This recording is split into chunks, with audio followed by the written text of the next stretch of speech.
Hola, ¿qué tal? Bienvenidos y bienvenidas.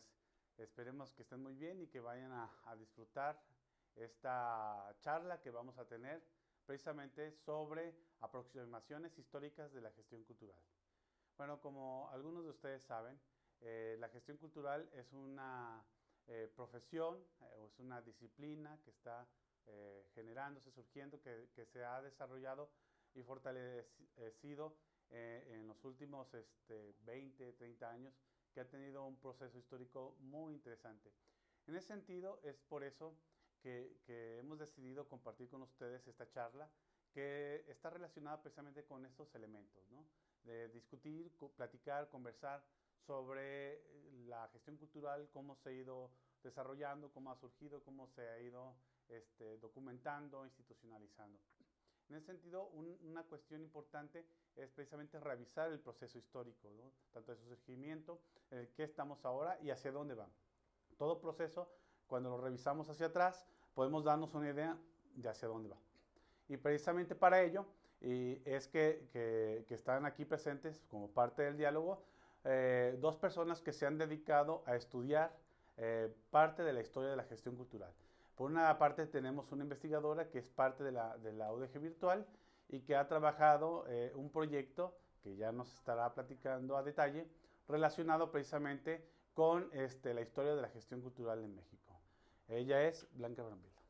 Hola, ¿qué tal? Buenas tardes. Sí. Por otro lado, también tenemos la participación de Rafael Chavarría, quien él es también profesor investigador, pero él de la Universidad de Santiago de Chile, que también ha estado trabajando proyectos relacionados precisamente con la historia. Entonces, bienvenido. Gracias, José Luis.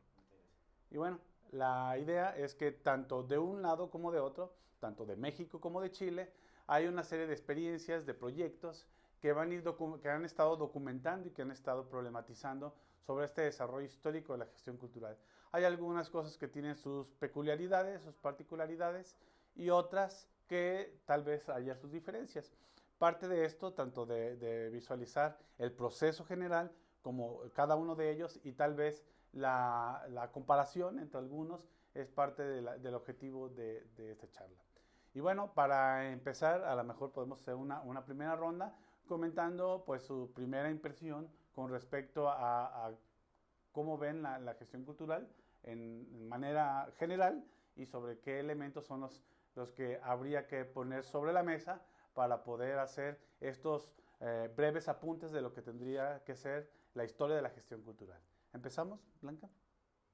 Claro, este, pues bueno, va a ser un diálogo hablando chileno y mexicano, que me parece muy interesante.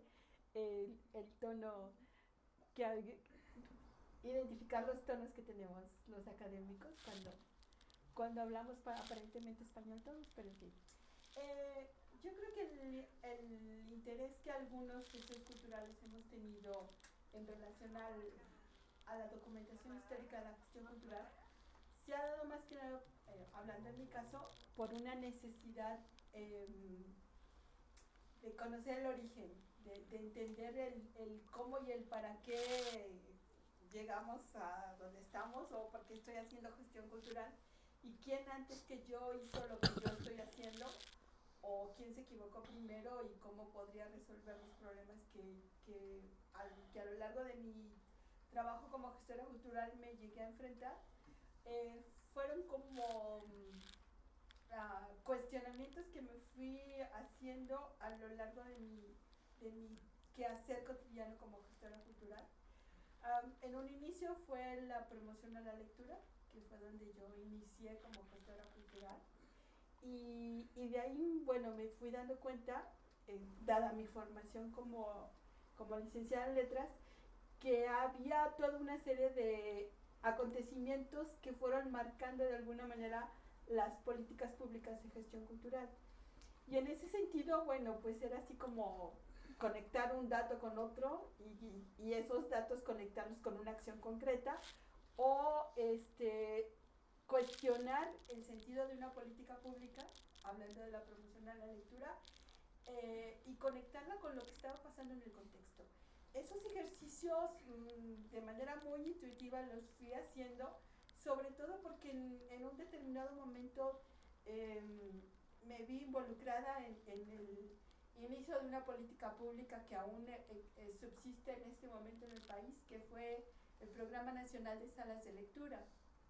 Y en ese sentido, cuando en el 96 nos convocan a mucha gente de distintas partes del país a invitarnos a una cruzada nacional para la promoción a la lectura, como en época vasconcelista, nada más que en el 96, finales del siglo XX, pues nos cuestionábamos de qué está pasando aquí, por qué está pasando eso, o por qué se repite cíclicamente esta situación. Y en ese sentido, sí tuvimos algunos que echarnos un clavado a datos históricos el capital con el que contábamos para entender las cosas. Ahí fue cuando me topé como con esta necesidad y con esta urgente adquisición de herramientas de comprensión para interpretar contextos, que fue el caso del Programa Nacional de Salas de Lectura. Por ahí tengo algunas publicaciones hechas al respecto que de alguna manera me fueron conduciendo hacia este planteamiento de hacer como estos análisis contextuales de manera histórica, en algunos sentidos, para ir comprendiendo las distintas etapas y movimientos que ha tenido la gestión cultural en México, no sé, sobre todo frente a las nuevas generaciones que deciden estudiar gestión cultural y que creo que sí requieren un referente mucho más articulado y no tan accidentado como fue mi experiencia. Aquí la pregunta tal vez sería, para lanzarte la pelota, historia de la gestión cultural, ¿para qué? Pero antes quería comentarte otra cosa. A ver, dale. Pues. Que me llamó la atención lo que dijo Blanca al principio sobre qué interesante que sea Chile mexicano, y me acordé de un documental. Hay un documental en Chile que se llama Chile Mexicano, que lo hizo la Alejandra Fritis, que es una audiovisualista, que hoy día dirige el Festival Ojo de Pescado, que es un festival de cine para niños que terminó hace poco en la región de Valparaíso, cercana a Santiago, hace 2 o 3 semanas. Y lo digo eso porque en realidad yo me acerqué a partir también del mundo del audiovisual a la gestión cultural. Ese documental alguna vez participó de un festival en que yo participo y que hoy día codirijo, en la zona austral de Chile. Pero bien, ¿por qué la gestión cultural? Yo soy profesor de historia, esa es mi formación. Trabajo en un departamento de historia, coordino una licenciatura en historia con mención en gestión sociocultural, como nosotros la denominamos. Y es la necesidad, en realidad, la necesidad de historizar, generar antecedentes propios de la disciplina y reconocer que la gestión cultural no surge cuando el Estado lo decide. Es decir, las cosas no surgen por decreto. Surge antes del decreto, surge por las prácticas, ¿ya? Surge por los procesos formativos previos, surge en el fondo por los movimientos sociales que generaron de que hubiera gestión cultural sin saber que estos mismos sujetos, en el fondo, eran gestores culturales. Yo lo siento como una necesidad de tipo pedagógico, una necesidad de tipo histórico y una necesidad de tipo político, o sea, de entenderla como una lógica de intervención, una lógica de que la gestión cultural moviliza en el fondo los espacios, moviliza los territorios, moviliza en realidad los colectivos. Y no podría entender a la gestión cultural sin este contexto histórico. Es más, hoy día estamos en un proceso de repensar esta licenciatura en historia. Una licenciatura en historia tradicional, bueno, con algunos matices, pero que produce finalmente licenciado en historia, que es la carrera para seguir y ser un historiador. Pero creemos de que hay un vínculo entre lo que es la historia y lo que es la gestión cultural, lo que son los patrimonios, lo que son los territorios, lo que es también la animación sociocultural. Entonces, por ahí va. En realidad es un asunto también disciplinar. Yo no soy gestor cultural de cuna, por decir de alguna forma. Me formé en el camino también. En realidad, como la mayoría de los gestores culturales, se ha formado en el camino y uno ya empieza a especializarse.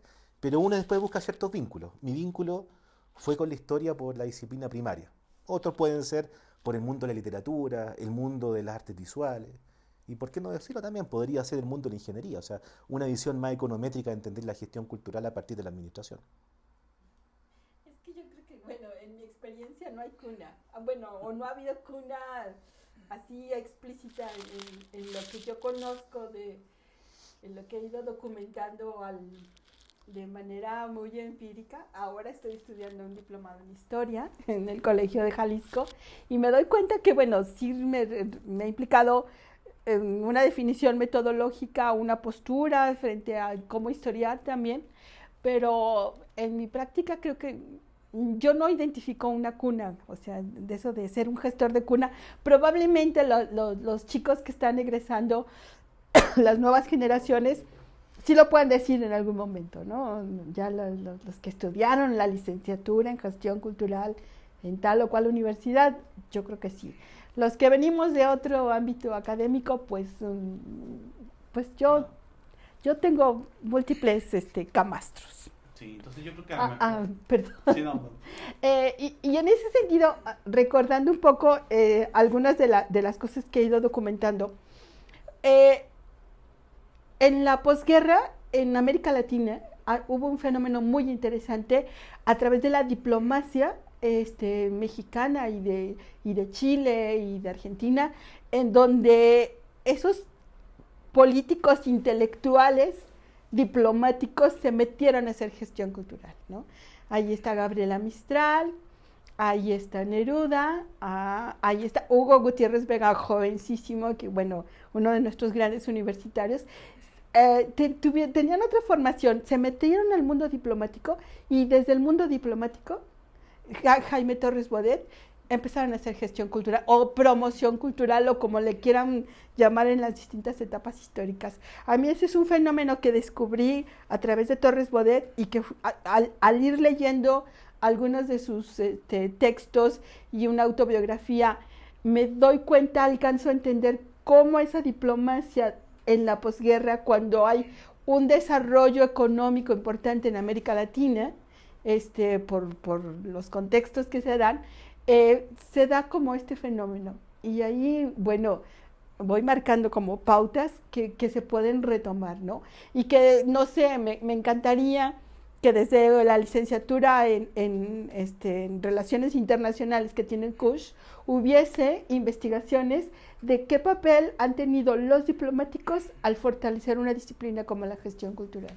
Sí, yo creo que tal vez en ese sentido habría como reproblematizar, sobre todo pensando que esta charla es de gran interés para los estudiantes de nuestras licenciaturas, de los posgrados, que habría que replantear este asunto de entender la gestión cultural, dado que se suele a veces confundir o entender de manera popular que hacer gestión cultural es o bien organizar un show, un espectáculo, dirigir un museo, o tal vez ahora que está de moda este asunto del emprendimiento, hacer tu empresa y etcétera, ¿no? Sí, es una parte de lo que es de una forma de hacer gestión cultural o de un ámbito de desempeño de un campo cultural de la gestión cultural, pero como bien lo han mencionado ellos dos, los he escuchado en otras veces, y a otras personas también, el término de gestión cultural, más bien la práctica social de hacer gestión cultural, precede a la definición de gestión cultural. Y solo hemos escuchado, por ejemplo, a Rafael Morales Astola, que él cuando comenta, bueno, pensemos en esos grupos tribales, alguien tuvo que haber recogido la leña, alguien tuvo que haber llevado, organizado en qué momento entraba los danzantes para el ritual, quién iba a organizar a las mujeres para que hicieran tal o cual tipo de práctica, los hombres, los niños. O sea, desde siempre ha habido personas que organizan la cultura, y organizar la cultura es en el entendido no solamente como actividad, sino más bien en términos de la acción cultural. Esto es una acción que vaya encaminado hacia un propósito. Y cuando lo entendemos de esa manera, como la gestión cultural, como una práctica social que antecede a lo que ahora se entiende como estos campos de desempeño profesional, entendemos entonces que lo hay desde la diplomacia, que lo hay desde la educación, desde diferentes campos que se ha venido haciendo este tipo de actividad y por lo tanto ha ido cambiando. Lo que sí es que seguramente en cada uno de los ámbitos en que se ha venido desarrollando va vinculándose la forma de hacer gestión cultural e históricamente se va viendo reflejado. Esto es, dependiendo los procesos, por ejemplo, de política pública, de lo que se va entendiendo en relación a la educación y la cultura, o lo que se va entendiendo también sobre lo que debe ser o para lo que debe ser la cultura. Y es ahí donde vemos las interrelaciones precisamente entre los procesos históricos de política educativa, de política cultural, con lo que se entiende de lo que debe ser o el para qué debe ser la gestión cultural o el gestor cultural. Uh-huh. En caso de Chile, ¿cómo ves esta vinculación entre los procesos históricos y la conformación de lo que es y debe ser un gestor cultural? A ver, la institucionalidad cultural chilena es nuevita. O sea, estamos hablando que el Consejo Nacional de la Cultura y las Artes no tiene más de 20 años. ¿Ya? El concepto de gestor cultural todavía no es reconocido como una idea propia desde el Estado. ¿Ya? Menos hablar de su profesionalización. O sea, es más, la lógica, por ejemplo, del Consejo de la Cultura es la concursabilidad, la subsidiariedad en realidad de distintas iniciativas, proyectos culturales, hasta algunos programas. Pero el concepto de gestor cultural no está en ninguno de ellos. ¿Ya? Están solamente los actores culturales, que pueden ser los artistas, la gente ligada al mundo del patrimonio, los cultores, pero en realidad el concepto de gestor cultural aún está muy poco trabajado. Por ejemplo, en el caso de Chile, licenciaturas puras en gestión cultural no existen. ¿Ya? Hay licenciaturas en cultura y turismo, hay licenciaturas en arte, convención en gestión cultural, licenciaturas en historia, convención en gestión cultural, una serie de programas de postítulo y diplomado, magíster, pocos magíster, ligado al mundo del patrimonio, de la cultura y el arte, pero como tal, el concepto de gestor cultural ahí es un concepto que ha sido poco trabajado, un concepto bastante manoseado, por decirlo de alguna manera, donde, como tú bien lo dijiste recién, está la lógica del evento, ¿ya? De la actividad, del show. En cierto sentido puede subir esta escala y llegar hasta el proyecto. O sea, un gestor cultural también es capaz de diseñar, hacer un buen diagnóstico colectivo, por cierto. Pero si uno sigue subiendo en esta escala, hasta llegar a la lógica del plan, de la planificación o de la programación, o llegar a la escala superior, que sería la generación de la política pública, no, eso no lo hace un gestor, o sea, eso lo hace un político, eso lo hace un directorio, ¿ya? Entonces, fíjate que la precariedad en Chile es bastante grande. Y también esta precariedad se ve con la lógica de la falta de cooperación que existe entre los distintos actores de la gestión cultural. O sea, ¿cómo se genera la política pública de gestión cultural? ¿Quiénes son esos actores que en el fondo relevan la política pública? ¿Quiénes son los que tienen opinión? Podemos participar todos, pero ¿quién realmente te va a decir que tu opinión va a ser válida a la hora de ejercer la política pública en términos de cultura? Pero fíjate que eso no es solamente de cultura, eso pasa en realidad en todos los ámbitos, por lo menos en el caso de Chile. Pasa en educación, donde los profesores los ignoran al momento de hacer la política pública, pasa en cultura, pasa en el mundo del arte, pasa en el fondo en el mundo de la humanidad, de las ciencias sociales y la educación. ¿Ya? No es fácil entender el concepto de gestión cultural, entendiendo de que en Chile las primeras personas en reconocerse como gestores culturales son, ¿hace cuánto? Un poquito más de 30 años, 85, 86. La primera asociación de gestores culturales es de principios de los 90. Hay dos agrupaciones gremiales de gestores culturales, una que básicamente existe pero no funciona, y la otra que existe, pero tampoco no tiene una relevancia nacional en términos políticos. Yo creo que una precariedad muy grande, y esto no es llorar solamente del mundo de la gestión cultural, sino es hablar del mundo de las artes, las humanidades, y de los financiamientos incluso que tiene el Estado para proyectos académicos. O sea, por ejemplo, no hay ninguna línea en los proyectos que te financia el Estado por el CONICYT, que es aquí como el CONACYT, que hable de gestión cultural. O sea, incluso de patrimonio como tal, tienes que involucrarlo en otras áreas, quizá hablando en el área de arquitectura, o involucrar el área de historia, y entra a competir con proyectos que tienen una relevancia disciplinar bastante potente y que no tienen que discutir su relevancia disciplinar. Entonces es difícil, pero se puede hacer y lo hacemos, y tratamos de hacerlo con cariño.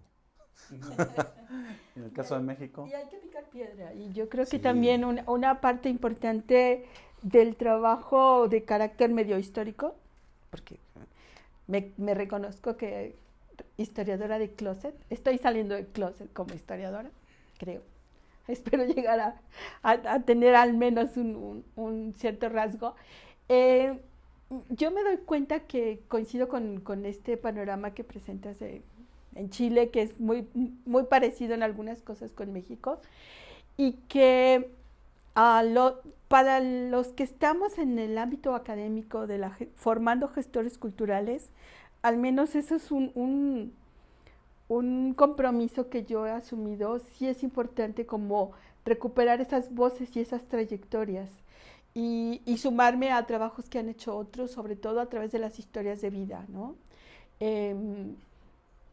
¿Qué papel jugó, por ejemplo, Gabino Palomares desde el ámbito como un activista y un compositor, en la creación de microempresas como Las Peñas de los años 80, y que luego impactó en otro tipo de modelos de promoción cultural? ¿O qué papel jugó un Carlos Beltrán que desde su formación como entre arquitectura y estética, en la conformación de una oferta en museos? Y así sucesivamente podemos ir. Una Marcela Orozco en Guadalajara, que desde su ámbito como decoradora y artista plástica, luego se da la tarea de organizar festivales como el Festival Cultural de Fiestas de Octubre, y muchos otros espacios, o no sé, gente de teatro que luego montaba librerías o empresas, que creo que esa parte es importante, y que cuando yo trabajo con mis alumnos y dicen, es que voy a hacer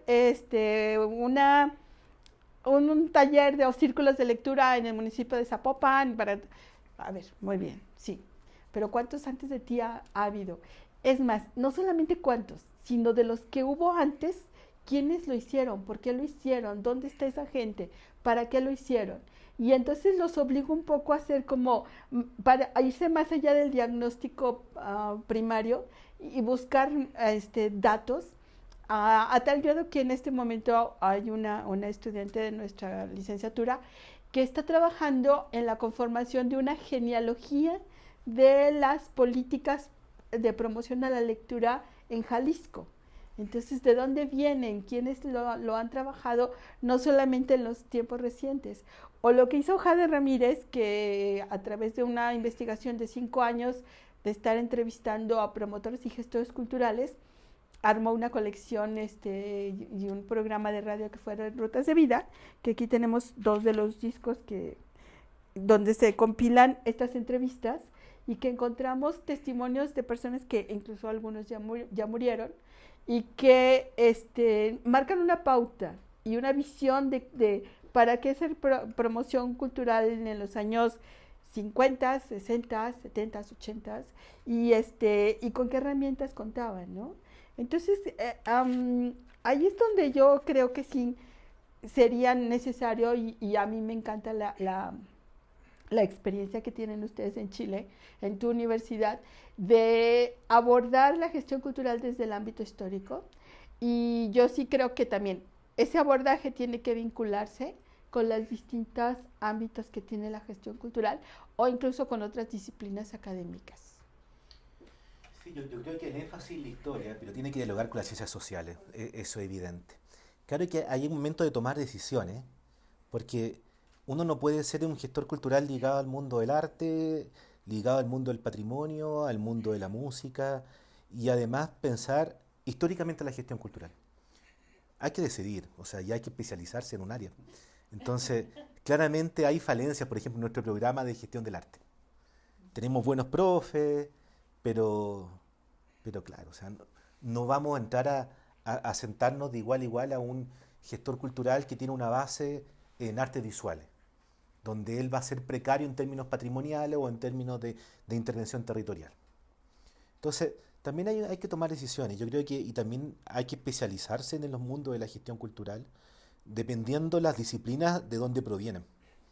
Eh, a mí siempre me ha costado pensar, por ejemplo, la licenciatura en historia que ustedes tienen acá, eh, hacia dónde hay que focalizarla. Va a depender de las tesis de grado, eh, no lo sé. Me cuesta en el fondo pensar de manera autónoma, por ejemplo, la gestión cultural. Siempre me ha generado un ¿cómo lo hago?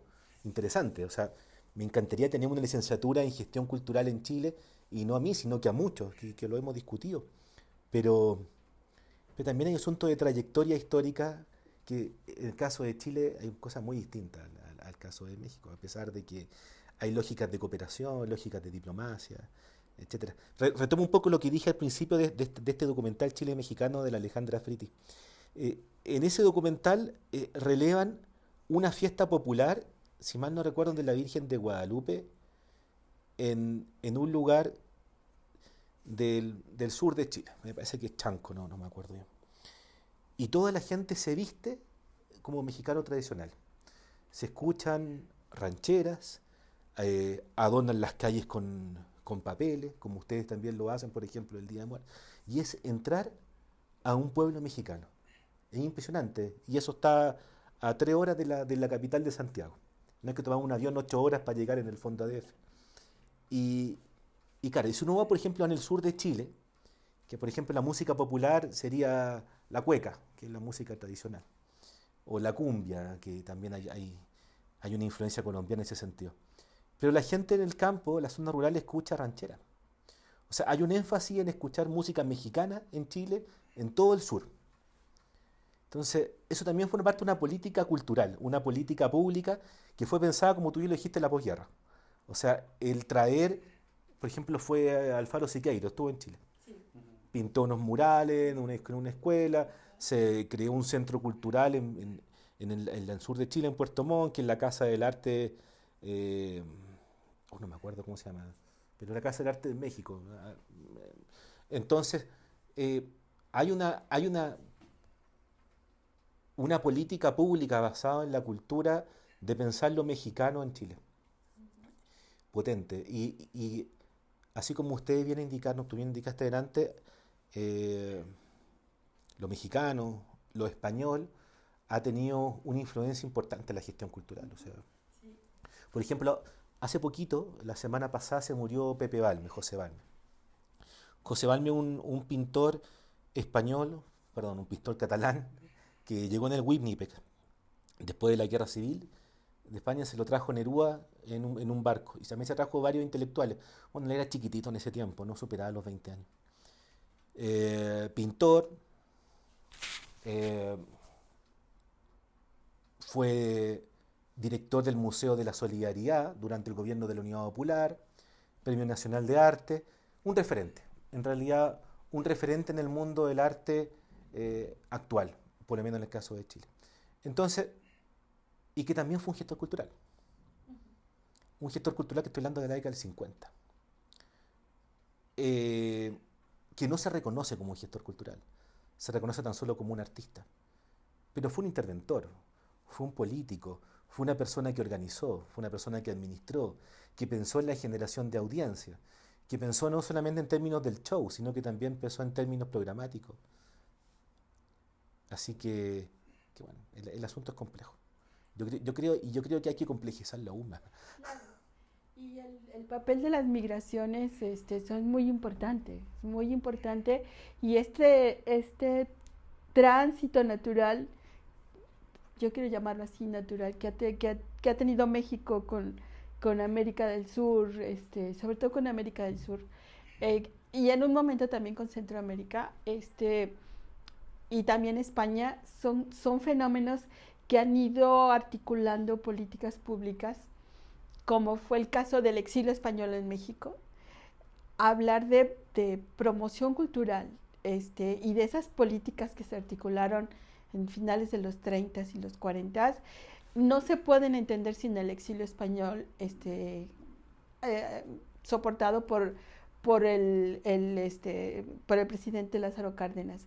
O, por ejemplo, la creación del Fondo de Cultura Económica, como esa gran editorial con una visión de Estado y con una visión que iba más allá del país y que fue permeando hacia el trabajo editorial, y que se enriquece con la práctica editorial argentina, sobre todo, marcan políticas públicas que impactan luego a la promoción de la lectura y a los libros de texto incluso, sobre todo a nivel superior, ¿no? El Fondo de Cultura Económica iba encaminado hacia eso. Pero, por ejemplo, el exilio chileno, después del golpe militar, nos impacta directamente en México y directísimamente en la Universidad de Guadalajara, que recibió muchos académicos chilenos. Yo tuve profesores chilenos en la universidad, en el bachillerato y en la licenciatura. Y algunos datos, y de acuerdo a unas entrevistas que he realizado, me encontré el dato que la primera propuesta, el proyecto ejecutivo de la Feria Internacional del Libro, precisamente viene de un exiliado chileno que estuvo primero en el DF y luego llegó a Guadalajara, y que se conformó en un equipo técnico en el cual participaban gobierno municipal, gobierno del estado y la Universidad de Guadalajara. Y que, bueno, por azares del destino y de la vida, ese proyecto queda ya en el ámbito de la Universidad de Guadalajara, que es lo que materializa hace más de 30 años la Feria Internacional del Libro, pero viene de allá, ¿sí? Esas son las cosas que yo he ido encontrando al hacer entrevistas con protagonistas del mundo cultural o del quehacer cultural en Guadalajara, que me parecen muy interesantes. O productores, como en el caso de Juan Valencia, que hace poco le hicieron un homenaje en el Ayuntamiento de Guadalajara, y que Juan Valencia, siendo un abogado, sí, metido a productor, y que más que nada esta parte de montar espectáculos públicos, trayendo a Alberto Cortés, trayendo a este tipo de cantantes, son los que fueron picando piedra para que Guadalajara sea en este momento una ciudad de audiencias, una ciudad con múltiples espacios en donde esta práctica social de ir a conciertos viene de este quehacer de Juan Valencia, que ahora que en este último concierto que vino Alberto Cortés, se le hizo un homenaje a Alberto Cortés, y Alberto hizo un homenaje público a Juan Valencia, que realmente quienes tuvimos la oportunidad de conocer a Juan, era un encantado y apasionado de hacer las cosas, desde la parte técnica, la parte de producción, la parte administrativa, la parte de difusión. Bueno, era el mil usos, porque así se requería en ese momento, ¿no? Ahora se han ido especializando las actividades, pero ciertamente esas pautas las fueron marcando este tipo de personas. Fíjate que yo quiero retomar lo que tú dijiste de la Feria del Libro, y por lo menos en el caso de Chile, bueno, antes que estuviera este Consejo Nacional de la Cultura, que en algunas cosas funciona como ministerio y otras cosas no. El Ministerio de Educación era el que tenía dentro de sí las unidades de cultura. Bueno, actualmente dentro también del ministerio está la DIVAM, y la DIVAM es la Dirección de Biblioteca, Archivos y Museos, donde, bueno, biblioteca, archivos y museos, las bibliotecas son manejadas por un sistema nacional de bibliotecas públicas, Y en ese sentido, hay una biblioteca que ha marcado la pauta en gestión cultural en Chile, que es la Biblioteca de Santiago, ¿ya? Que queda al frente de USACH, al frente de la Universidad de Santiago, literalmente cruzando la calle. Eh, donde está el concepto de gestor cultural. O sea, hay un cargo, hay una coordinación, en el fondo se institucionalizó y están asumiendo de que la gestión cultural ya es una profesión, ¿ya? Y es importante, o sea, porque el Estado, a partir de esta unidad, que si vemos el Estado, que está este monstruo gigante, y esta biblioteca pública, que si bien es grande, pero es pequeñita en relación al resto del Estado, reconoce la figura del gestor cultural y ligado también al mundo de la promoción de la lectura y que en el fondo también todas las artes puedan dialogar directamente con la cultura para generar audiencia, ¿ya? Y ahí también me detengo un momento con el concepto de audiencias porque, por ejemplo, siempre en la biblioteca, yo trabajé un momento en la biblioteca hace un tiempo, eh, es entendida bajo el concepto del usuario, ¿ya? Y quizás yo muchas veces le di vuelta al concepto del usuario, que eso solamente va, ocupa y se va, no se apropia del espacio. Y quizás esa es la segunda parte que nos falta para pensar el concepto de audiencia o de usuario, de que el espectador en el fondo se emancipe. Entonces, un poco parafraseando a lo que hay un texto de Jacques Rancière, que es el espectador emancipado, y que, claro, que en el fondo estas personas, esta audiencia se hagan cargo de lo que le están ofreciendo, la critiquen, la rompan y en el fondo sean capaces de generar un nuevo producto cultural, ¿ya? Y yo creo que en el fondo bueno, ese es uno de los fines de la gestión cultural, o sea, eh, generar de que el espectador se emancipe, generar en el fondo esta movilización política dentro de un territorio, generar así como una obra de teatro, y cuando tú la ves te genera esto no me gusta, o esto me genera algo, me genera pena, alegría, en el fondo la gestión cultural debería ser lo mismo. Por eso también hay un rol pedagógico de por medio, o sea, debe generarte un movimiento, creo. En ese sentido, tal vez hay prácticas que se vienen repitiendo a través del tiempo, pero también llegan momentos en los que hay como ese quiebre y hay cosas, prácticas o formas de hacer gestión cultural que son innovadoras. Desde su experiencia, de lo que han conocido, de lo que han investigado, ¿cuáles son esas prácticas que siguen siendo recurrentes en las formas de hacer gestión cultural? ¿Y cuáles son esos puntos de quiebre que visualizan que han cambiado la forma de hacer y visualizar la gestión cultural? ¿Quién se avienta primero? Esa pregunta está muy difícil. Tiene que ser mixta. Bueno, dale. Tiene que ser mixta. O sea, es como hay un dicho en Chile que uno no puede colocar todos los huevos en la misma canasta. Así es. Hay que trabajar con el Estado. Hay que trabajar con los pequeños estados, con los territorios locales, con los municipios.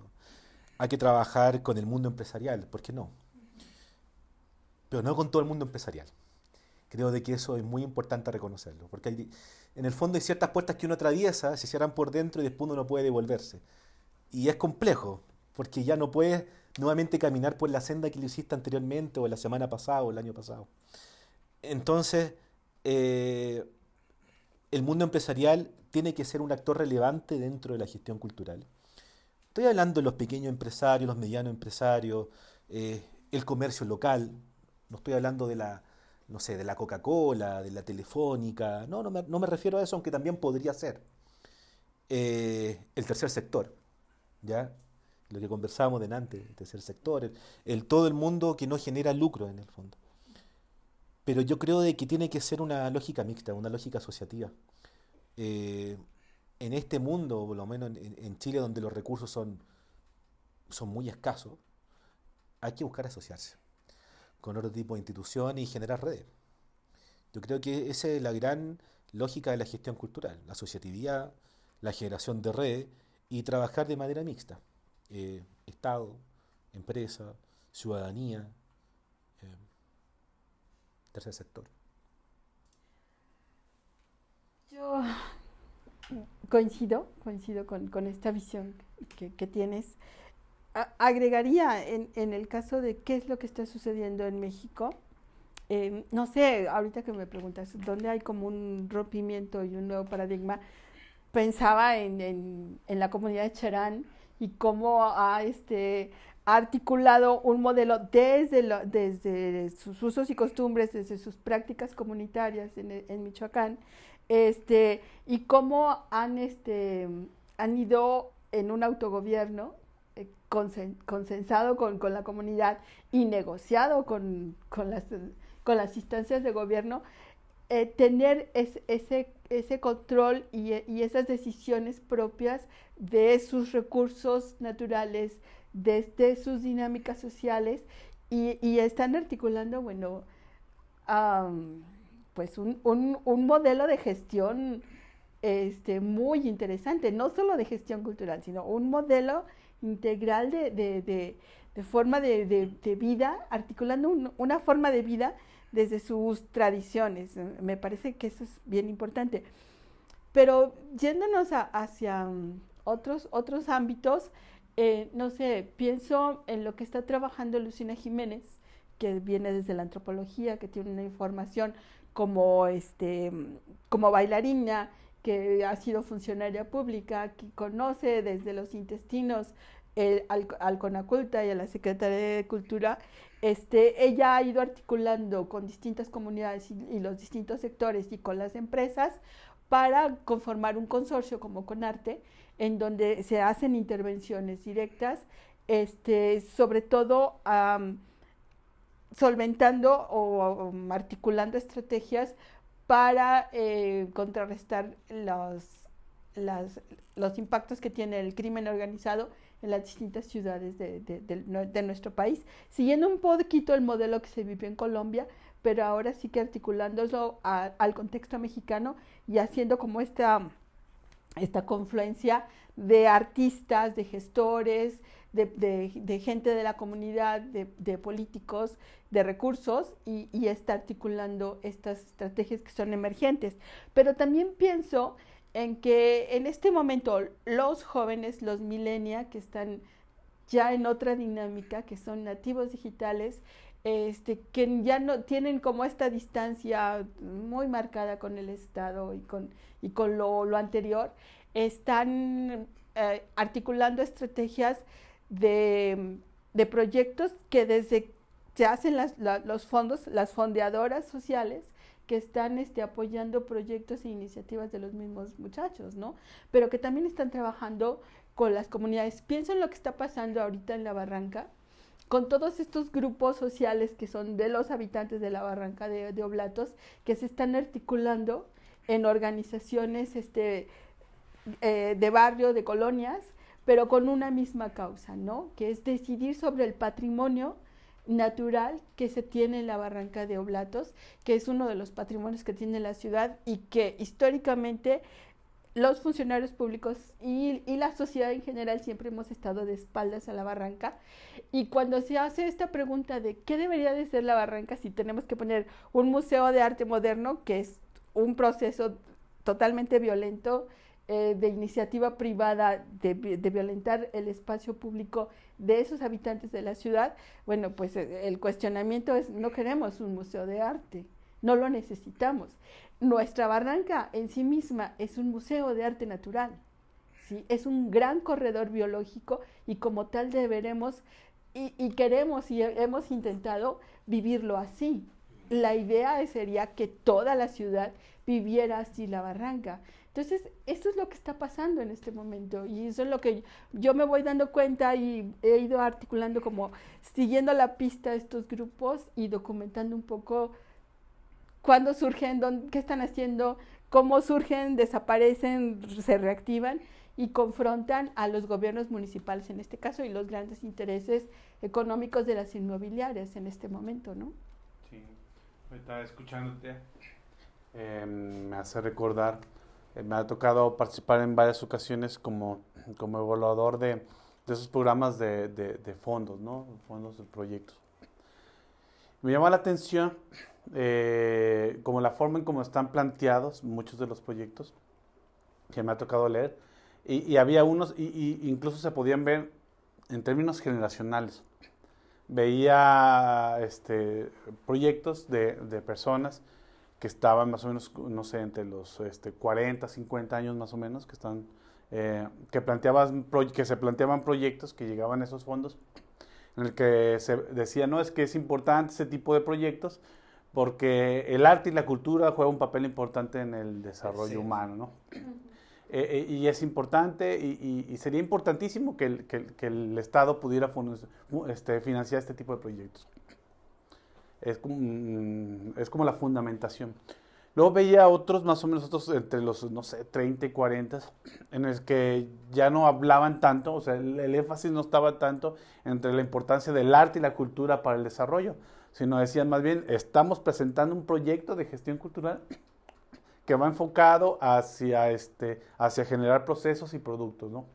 O sea, ellos ya no estaban planteando sobre la importancia, si sería bueno, aquí está el proyecto. Y queremos que tú le metas dinero, ¿no? Lo curioso es que los menores, no sé, de 25, 30, 25 hacia abajo, los proyectos, los millennials, no llegaban ni como los primeros que decían, es importante que pueda financiar, ayúdenos a financiarlo. El otro era, bueno, ustedes tienen que financiarlo. Los otros, los nuevos eran, te estamos invitando a jugar. ¿Quieres entrarle? Éntrale. Si no, no. Nosotros ya traemos un juego aquí bonito. Sirve para esto. Tú le entrarías aquí, pero además estamos participando todos ellos. O sea, no se entran en debate que si es importante, que si no es importante. Ellos ya traen el proyecto. Y al Estado le dicen, te invitamos a jugar, pero bajo nuestras reglas. No digo que todos, pero sí me llamó mucho la atención que independientemente si eran proyectos sobre patrimonio, sobre publicaciones, sobre salas de lectura, de lo que sea, él tenía como ese énfasis, esas diferentes formas, que tienen que ver también un poco con estas nuevas prácticas sociales, culturales, políticas, de asumir también procesos de ciudadanía cultural que han estado cambiando, ¿no? Y que eso conlleva también, tal vez, y que lo vamos a ver a lo mejor, o lo estamos viendo, pero lo vamos a ver más claramente en los próximos años, nuevas formas de asumir lo que es un gestor cultural y lo que debe ser un gestor cultural. ¿Quién decide necesidades en el fondo? Bueno, es que aquí entra en juego un elemento importante en cuanto al Estado. Históricamente el Estado es el que dio ese encargo social, ¿no? Implícitamente a los maestros, a los médicos, a los agrónomos, el extensionista en México, en la carrera de agronomía se daba esta noción de extensionista, que era intervenir en las comunidades, no solamente en la práctica agrícola, sino iba más allá. Y bueno, Osigle tiene una obra de teatro que se llama así, El extensionista. Y que bueno, es la política pública, fue esa política pública. Pero también las políticas públicas derivadas del neoliberalismo, en donde el adelgazamiento del Estado en cuanto a ese uso de los recursos y ese Estado paternalista que era yo decido qué se publica, qué se produce, dónde están los teatros, todas estas cosas, con el neoliberalismo se cae ese modelo, ¿sí? Entonces, este surgimiento de estas prácticas sociales, bueno, de alguna manera la ausencia del Estado también ha propiciado esto. Digamos que es el otro encargo social, ¿no? Es el encargo social invertido y que a mí me parece bien interesante. Porque además, ¿hasta dónde esta pérdida de control que ha tenido el Estado al tener como ahí les dejo lo que dijo Fox en su sexenio, ciudadanizamos la cultura, no entendía qué era eso, pero hay que se ciudadanice, le ha implicado una pérdida de control al Estado. Y entonces vemos todas estos surgimientos de nuevos grupos es como el destape español de los años 80, lo vivimos en México en el ámbito cultural o en los ámbitos culturales, y que ahora este Estado que está debilitado en esos aspectos, ¿hasta dónde lo va a permitir? ¿O qué es lo que van a esperar? Sobre todo de frente al último tramo de este sexenio tan accidentado, y que bueno, ahora es puertas abiertas de Bellas Artes, todas las puertas abiertas para que Juan Gabriel y el pueblo se manifieste, un fenómeno bien interesante de prácticas culturales y de ese diálogo del Estado con las grandes masas en el Palacio de Bellas Artes. en sí mismo toda la escena tiene unos simbolismos impresionantes, ¿no? ¿Hacia dónde vamos?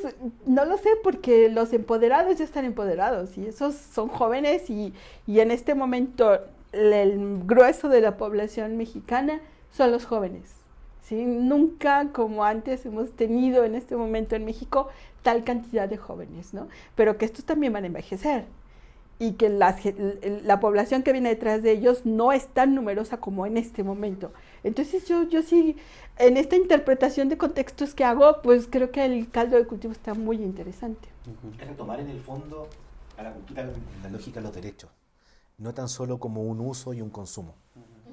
Yo creo que por ahí va el desafío. Siempre los palacios de Bellas Artes han sido un espacio controversial, o sea, lo es ahora. Por ejemplo, en el caso de Chile, para el centenario en el 1910, cuando por una parte se estaba inaugurando el Bellas Artes, por otra parte, un poquito más al sur, en un pueblo que se llama Rengo, Luis Emilio Recabarren, que bueno, fue fundador del Partido Obrero Socialista y Partido Comunista, un prócer de la izquierda chilena, estaba dando un discurso que es reconocido como ricos y pobres.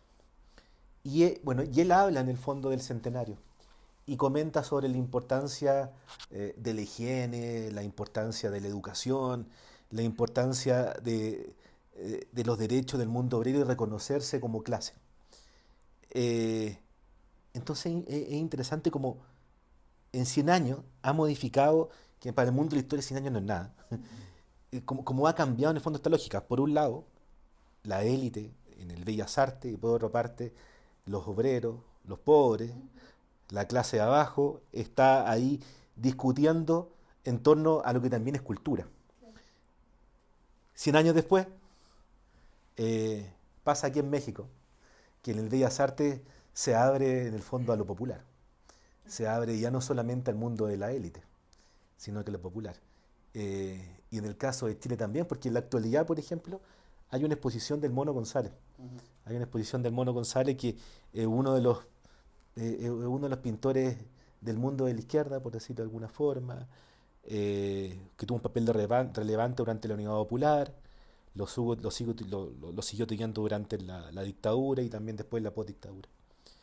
Y ahora se ocupa el Bellas Artes. Entonces se resignifican los espacios. ¿Hasta dónde es bueno resignificarlos también los espacios? Y de repente sería mejor apropiarse de otros espacios y no de los espacios que tradicionalmente han sido de la élite. Bueno, no sé. Sí. Bueno, ya para ir cerrando este diálogo, me gustaría hacerles una pregunta a ambos en relación a qué recomendaciones, qué guías le podrían dar a los estudiantes que quieran iniciar por esta opción de analizar o de entrarle a la historia de la gestión cultural. ¿Qué recomendaciones? Bueno, depende de qué fase estén, porque si son gestores que ya se han hecho en la práctica y están profesionalizando su quehacer, que documenten su práctica, que la documenten y que sean rigurosos y que le tengan todo el amor, todo el respeto a sus experiencias, pero también todo el rigor crítico, porque necesitamos ese tipo de documentos, necesitamos para formar a las nuevas generaciones. Los que son jóvenes, los que son nuevecitos y que creen que la gestión cultural solo es el glamour y el aparador, que lo vivan así, pero sin embargo, que miren en su entorno y que identifiquen quiénes son esos agentes culturales,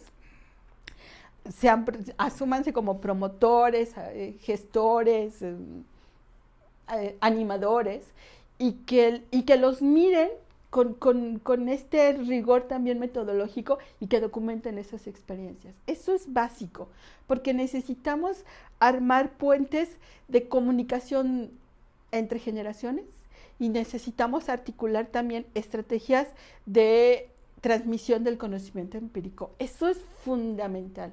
Y a veces solo estamos en el ámbito académico muy atados de manos porque nos hacen falta esos testimoniales y esas prácticas.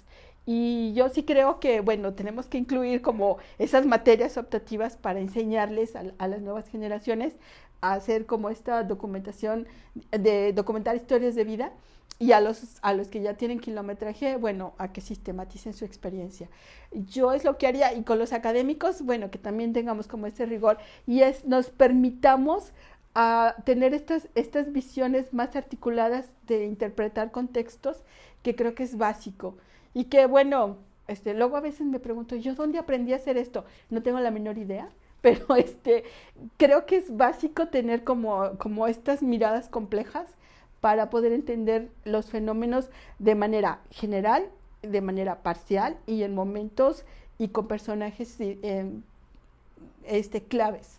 Creo que ahí es donde hay que ir como armando este gran Lego para poder entender pues quiénes somos los gestores, promotores y animadores culturales. Sistematizar.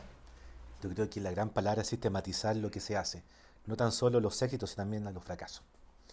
Yo creo que hay que pensar siempre en los estudios de caso también en torno a los fracasos. Porque uno si lee literatura se da cuenta del éxito del festival tanto, el éxito de tal encuentro, de tal proyecto, pero uno lee puro éxito. Y cuando uno se enfrenta a la gestión cultural de 10, cuando uno tiene 10 éxitos, lo más posible es que tuvo 80 fracasos previos para que hubieran 10 éxitos. Entonces, este es un proceso lento. Y lo otro, no pensar de que la gestión cultural surge ahora, como una moda, sino que la gestión cultural, incluso Carlos Yáñez en su texto en América Latina, el rol de gestor cultural en América Latina, si no mal no recuerdo, el perfil de... O sea, él se mete hasta con Roma. O sea, empieza, ¿cuánto? 2000 años atrás. Yo creo que es mucho. Yo empiezo con la Unión Popular, hace 45. Pero pueden ser 100 años, pueden ser 200. Va a depender. Yo creo que reconocer de que los procesos, si bien no son iguales, no son cíclicos, no son lineales, sí son espirales. Entonces, hay una lógica de que de repente el resorte está tan pegado que pareciera que fuera igual, pero siempre hay una lógica distinta. O realmente está tan estirado que parece lineal, pero también hay una lógica de volver a pasar y que sea similar al proceso anterior.